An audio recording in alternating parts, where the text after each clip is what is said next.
परमेश्वर के दैनिक वचन।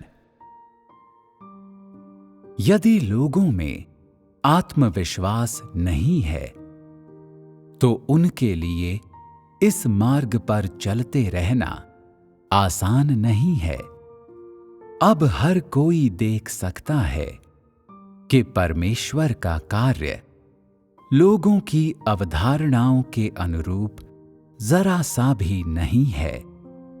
परमेश्वर ने इतना अधिक कार्य किया है और इतने सारे वचनों को कहा है जो इंसानी अवधारणाओं से पूर्णतः भिन्न हैं। इसलिए लोगों में उस चीज के साथ खड़े होने का आत्मविश्वास और इच्छा शक्ति होनी चाहिए जिसे वे पहले ही देख चुके हैं और अपने अनुभवों से प्राप्त कर चुके हैं। भले ही परमेश्वर लोगों में कुछ भी कार्य करे, उन्हें वो बनाए रखना चाहिए जो उनके पास है। उन्हें परमेश्वर के सामने ईमानदार होना चाहिए और उसके प्रति बिल्कुल अंत तक समर्पित रहना चाहिए। ये मनुष्य का कर्तव्य है।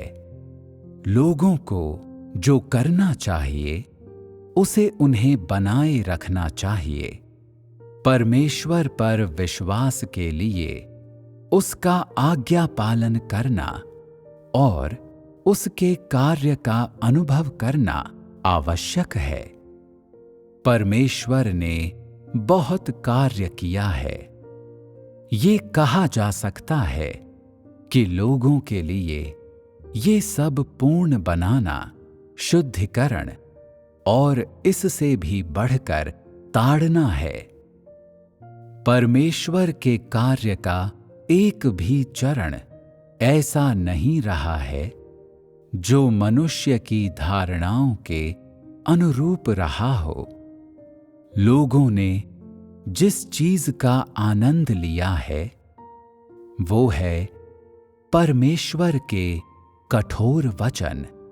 जब परमेश्वर आता है तो लोगों को उसके प्रताप और उसके कोप का आनंद लेना चाहिए। हालांकि उसके वचन चाहे कितने ही कठोर क्यों ना हो, वो मानव जाति को बचाने और पूर्ण करने के लिए आता है। प्राणियों के रूप में लोगों को वे कर्तव्य पूरे करने चाहिए जो उनसे अपेक्षित हैं और शुद्धिकरण के बीच परमेश्वर के लिए गवाह बनना चाहिए। हर परीक्षण में उन्हें उस गवाही पर कायम रहना चाहिए जो कि उन्हें देनी चाहिए और परमेश्वर के लिए उन्हें ऐसा जबरदस्त तरीके से करना चाहिए। ऐसा करने वाला व्यक्ति विजेता होता है। परमेश्वर चाहे कैसे भी तुम्हें शुद्ध करे, तुम आत्मविश्वास से भरे रहते हो और परमेश्वर पर से कभी विश्वास नहीं खोते। तुम वो करते हो जो मनुष्य को करना चाहिए। परमेश्वर मनुष्य से इसी की अपेक्षा करता है और मनुष्य का दिल पूरी तरह से उसकी ओर लौटने तथा हर पल उसकी ओर मुड़ने में सक्षम होना चाहिए। ऐसा होता है विजेता। जिन लोगों का उल्लेख परमेश्वर विजेताओं के रूप में करता है, वे लोग वे होते हैं जो तब भी गवाह बनने और परमेश्वर के प्रति अपना विश्वास और भक्ति बनाए रखने में सक्षम होते हैं जब वे शैतान के प्रभाव और उसकी घेरेबंदी में होते हैं, अर्थात जब वे स्वयं को अंधकार की शक्तियों के बीच पाते हैं। यदि तुम चाहे कुछ भी हो जाए, फिर भी परमेश्वर के समक्ष पवित्र दिल और उसके लिए अपना वास्तविक प्यार बनाए रखने में सक्षम रहते हो, तो तुम परमेश्वर के सामने गवाह बनते हो और इसी को परमेश्वर विजेता होने के रूप में संदर्भित करता है। यदि परमेश्वर द्वारा तुम्हें आशीष दिए जाने पर तुम्हारा अनुसरण उत्कृष्ट होता है, लेकिन उसके आशीष न मिलने पर तुम पीछे हट जाते हो, तो क्या ये पवित्रता है?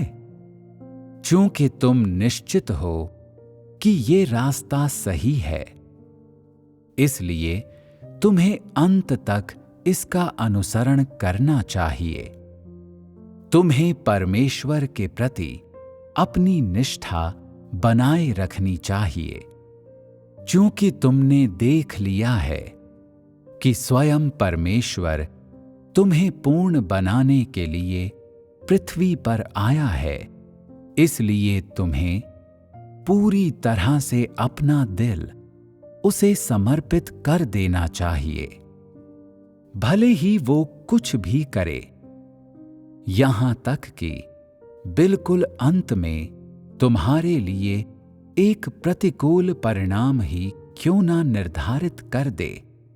अगर तुम फिर भी उसका अनुसरण कर सकते हो, तो ये परमेश्वर के सामने अपनी पवित्रता बनाए रखना है। परमेश्वर को एक पवित्र आध्यात्मिक देह और एक शुद्ध कुंवारापन अर्पित करने का अर्थ है परमेश्वर के सामने ईमानदार दिल बनाए रखना। मनुष्य के लिए ईमानदारी ही पवित्रता है और परमेश्वर के प्रति ईमानदार होने में सक्षम होना ही पवित्रता बनाए रखना है। यही वो चीज है जिसे तुम्हें अभ्यास में लाना चाहिए। जब तुम्हें प्रार्थना करनी चाहिए, तब तुम प्रार्थना करो। जब तुम्हें संगति में एक साथ इकट्ठे होना चाहिए, तो तुम इकट्ठे हो जाओ।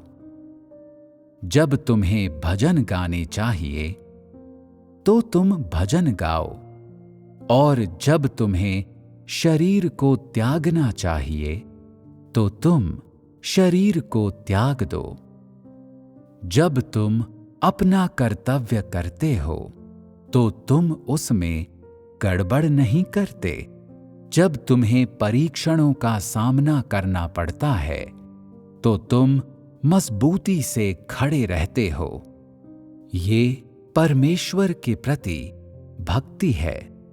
लोगों को जो करना चाहिए, यदि तुम वो बनाए नहीं रखते, तो तुम्हारी पिछली सभी पीड़ाएं और संकल्प व्यर्थ रहे हैं।